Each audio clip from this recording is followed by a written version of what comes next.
Venezuela में ये हो गया तो इसका वैश्विक स्तर पर क्या असर पड़ेगा, ये समझना बड़ा जरूरी है कि पेट्रोल आदि की कीमत कहाँ जाएगी।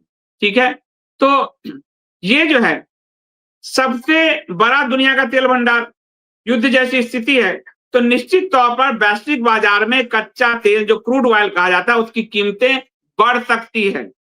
और ये जब क्रूड ऑयल की कीमत बढ़ेगी तो भारत में क्या असर होगा वो बता रहा हूं। पेट्रोल और डीजल के दाम सीधे सीधे बढ़ जाएंगे, यानी वो प्रभावित होंगे, क्योंकि दुनिया का सबसे बड़ा तेल भंडार है। तो जब यहाँ क्रूड ऑयल की कीमत बढ़ेगी, क्रूड ऑयल की कीमत गिरी तो वेनेजुएला गिर गया, तो क्रूड ऑयल की कीमत बढ़ेगी तो भारत 85% तेल आयात करता है, तो भारत के में पेट्रोल और ईंधन के दाम पे सीधे असर पड़ेगा। जब तेल क्रूड ऑयल के दाम घटे थे और जब फायदा यहाँ की रिलायंस ने कमाया, यहाँ की नायरा कंपनी ने कमाया, तब मोदी सरकार ने आम जनता को कोई फायदा नहीं दिया 5 रुपए का। लेकिन जब क्रूड ऑयल की कीमत बढ़ेगी तो फिर मोदी सरकार आम जनता की जेब से निकालेगी, तो ये असर हो सकता है। परिवहन की लागत जब बढ़ेगा तो फल, सब्जी, अन्य वस्तुओं की कीमत बढ़ेगी, जिससे आम लोगों की जेब पर असर पड़ सकता है। भारत ऐतिहासिक रूप से वेनेजुएला के तेल का सबसे बड़ा खरीदार रहा। अब यहां जो आपको मीडिया कर रही है भारत का तो फायदा होगा, भारत डायरेक्ट वेनेजुएला से तेल खरीदता था, भारत उसके सबसे बड़े खरीदारों में।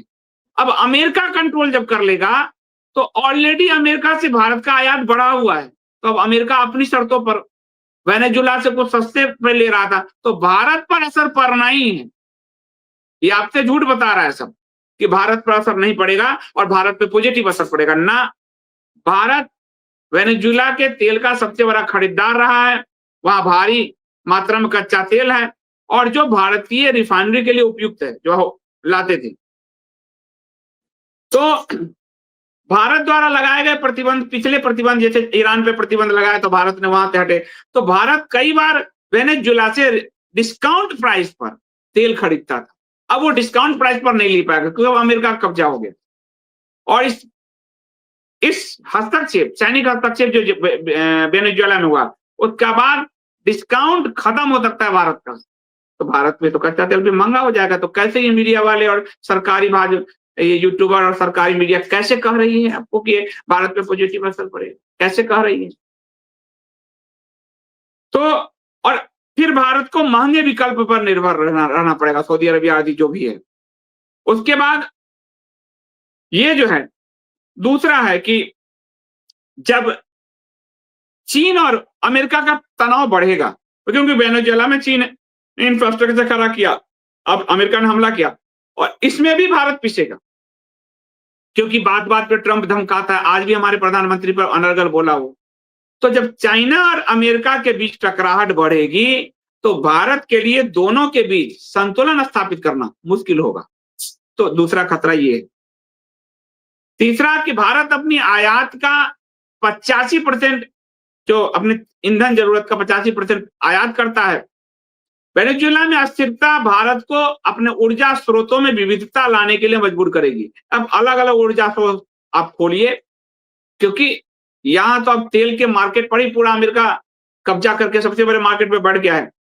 तो भारत को अब जिस रूस से ट्रंप कह रहा है कि भारत तेल घटाए, अब उस रूस पर और निर्भरता भारत की बढ़ेगी, सऊदी अरबिया पे बढ़ेगी और ये भारत के लिए महंगा साबित होने वाला है। ठीक है, भारत का जो सार्वजनिक क्षेत्र की कंपनी है ओएनजीसी, उसकी एक शाखा है विदेश, ओएनजीसी विदेश, उसने वेनेजुएला के तेल क्षेत्र में करोड़ों डॉलर का निवेश किया है। कितना? करोड़ों डॉलर का निवेश किया है। जब युद्ध और तख्तापलट की स्थिति में ये जो निवेश की सुरक्षा और उससे मिलने वाले डिविडेंड्स यानी लाभांश पर खतरा मंडरा रहा है और करीब करीब 600 मिलियन डॉलर ओएनजीसी का यानी भारत का वहां फंसा हुआ है। तो आप समझ लीजिए 600 मिलियन डॉलर